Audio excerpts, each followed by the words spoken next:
Hello there, it's Nick Dutch. I'm back on the camera again one more time for another wonderful video. I've got this particular camera angle set up so I can maximize the daylight to the best of my ability during this one particular off-grid experiment. You can go to the Get Me Off-Grid channel just to see my progress there and see how it's going. What I wanted to talk to you today was about a story. Now this story I must have heard about 25 years ago. And it's about a couple of kids, and one day they go to a fun fair. And they see, I think it's a funhouse. They've got a character in the funhouse who's supposed to be a big, scary, powerful magician, you know. And green lights, strobe light, smoke generators, scary noise effects, the works. And the kids are, they're in a state of heightened belief and fear because of what they've seen. And they go back home.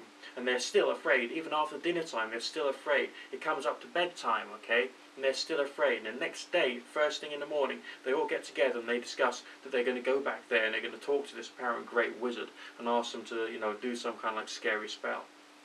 So they all get together and they creep out of the house. And they go down to the same park where the fun fair was. But all they see is like tire tracks in the mud and the occasional crushed Halloween mask where that particular funhouse was. Just lying in the puddles. And that's supposed to be the moment in the story when they actually sort of start really growing, and start to develop, and start to think that there is a separation between fantasy and reality. Okay.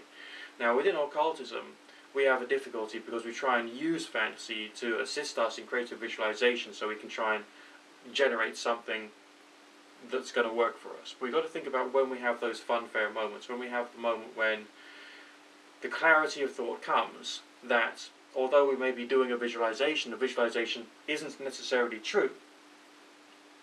And if you do go deep into meditation and you have your strange experience, is that necessarily proof positive that everything you've been visualizing, or everything which has appeared to you in your meditation, is in fact 110% clear and totally totally objectively real?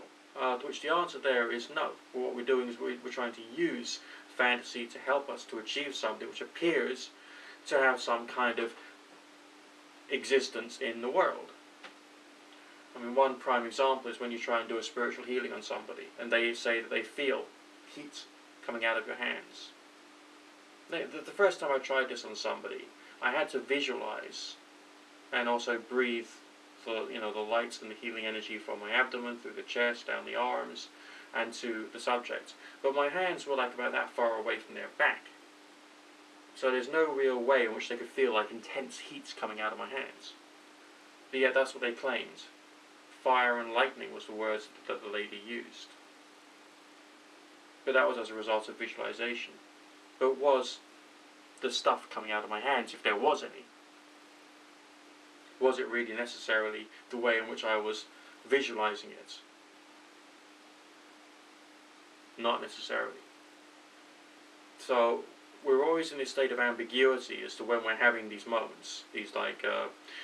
We used funhouse moments constructively to allow us to try and do something.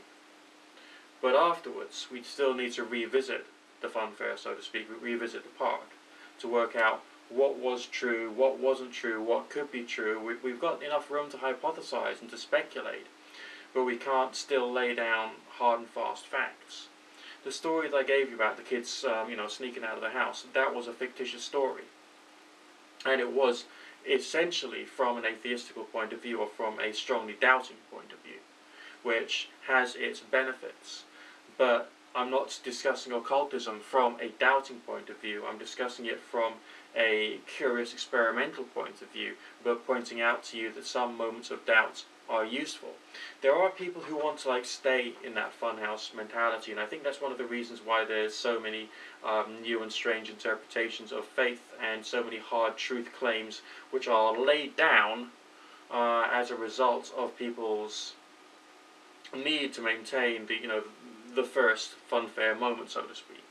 But it's the moment when hard truth claims are laid down that there is intellectual and moral issues as well. I mean, is it moral to turn around and tell someone that they mustn't ever burn a candle at the dark of the moon, because the lunar goddess will basically come down from the sky and will, kill them, assault them, give them bad luck, destroy their relationships, or whatever. No, it isn't. I mean, is there any 100% proof positive that the goddess of the moon exists, first and foremost? No, there are strange experiences that people have had. I've had goddess experiences as well when I've been doing forms of occult ritual. Yes, it was interesting, it was curious, it was like, ooh, what on earth was happening there? But it's just an experience. It doesn't in its own right prove anything.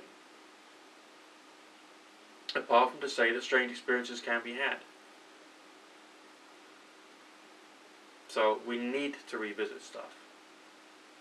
We need to intellectually and emotionally revisit stuff. We need to be creative about how we revisit stuff. And we need to be humble enough to be able to say when we don't know something.